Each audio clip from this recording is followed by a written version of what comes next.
graça e paz. O Salmo 52 nos revela que Deus traz juízo contra a perversidade. Há uma segunda verdade nesse salmo, que é: Deus, em seu juízo, não ignora o perverso. O verso 5 diz assim: também Deus te destruirá para sempre. Há de arrebatar-te e arrancar-te da tua tenda e te extirpará da terra dos viventes. Esse verso expressa o terrível juízo de Deus contra o perverso. Primeiramente, porque vemos que o perverso sofrerá um castigo externo, como nos mostra a expressão para sempre. Doeg, sob as ordens de Saul, extirpou a família de Abimeleque, bem como a cidade de Nob. Se tal feito foi terrível de se ver, infinitamente pior será o castigo que perversos como Doeg haverão de sofrer da parte de Deus, que não deixará passar impune a perversidade. Como uma planta que é puxada e arrancada com força do chão, o perverso tem a promessa de Deus de que será arrancado e extirpado do meio da sua habitação. Enquanto estão bem e amparados por seus meios, os perversos se veem indestrutíveis e inatingíveis. Mas quando Deus vier acertar contas com eles, hão de ver o horror da sua ira. Deus virá acertar contas com eles. E isso é tão certo, queridos, que Davi fez questão de enfatizar o juízo de Deus com expressões que repetem, que reverberam essa verdade. Deus destruirá, arrebatará, arrancará e extirpará. Devemos ficar atentos para um pecado que ronda o nosso coração.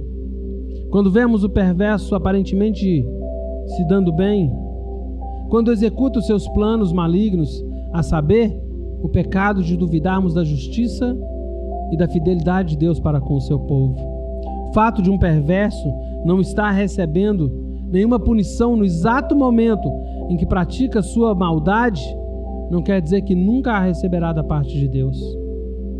Que nunca duvidemos da fidelidade de Deus e jamais confundamos sua paciência com inércia e conivência diante da perversidade. Há uma outra verdade neste Salmo 52. Os filhos de Deus exultam, se alegram no seu juízo.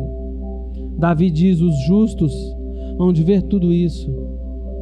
Temerão e se rirão dele, dizendo: eis que o homem que não fazia de Deus a sua fortaleza, antes confiava na abundância dos seus próprios bens e na sua perversidade se fortalecia.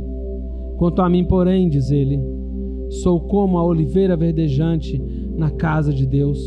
Confio na misericórdia de Deus para todo sempre.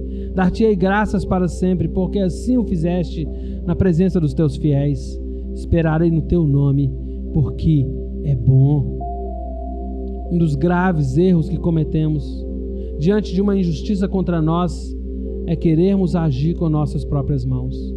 É neste momento que pecamos contra Deus, tomando para nós mesmos a prerrogativa da justiça e vingança que somente a Deus pertence. Claro, nós veremos o que Deus fará, é o que diz o verso 6. Não precisamos agir, mas somente esperar Deus. Ele vai agir.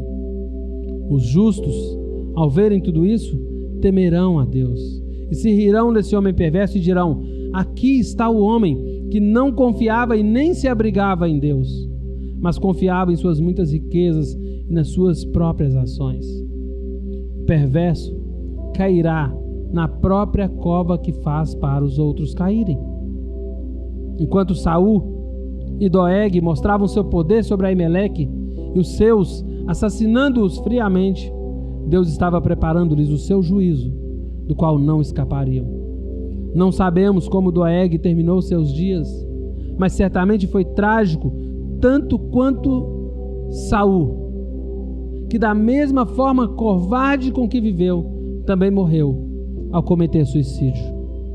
Ao falar da confiança que o perverso tinha na abundância dos seus próprios bens e na sua perversidade se fortalecia, Davi está nos mostrando que qualquer coisa em que alguém confiar, em vez de confiar somente em Deus, será a causa de sua ruína.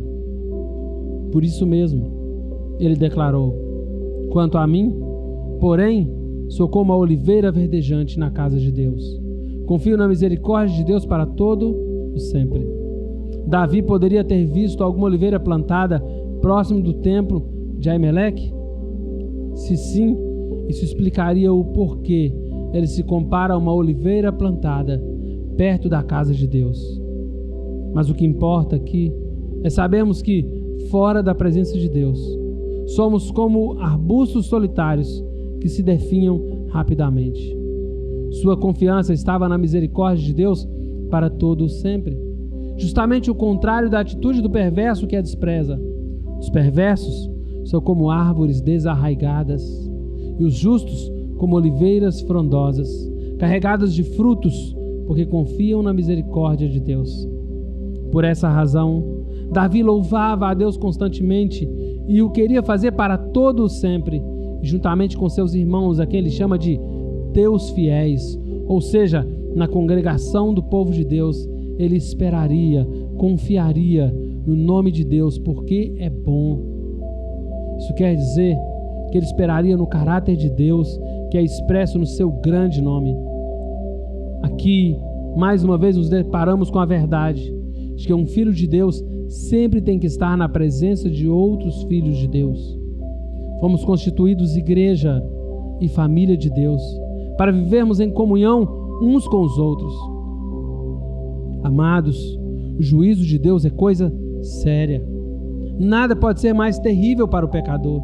Nada deve ser mais esperado pelo servo de Deus. Somente estarão livres do juízo de Deus aqueles que em Deus se abrigarem e nele confiarem, tal como fez Davi. Deixa eu dizer uma palavra ao seu coração. Apesar de parecer triunfar o mal, devemos continuar obedecendo e servindo ao Senhor sem desanimar. É o povo de Deus que vai rir por último. Que Deus te abençoe, que o Senhor te guarde, que o Senhor guarde a sua casa, a sua vida e a sua família. E que você e eu possamos confiar no Senhor e que Ele trará juízo a toda perversidade e bênçãos, graça sobre aqueles que o servem. Deus te abençoe, em nome de Jesus.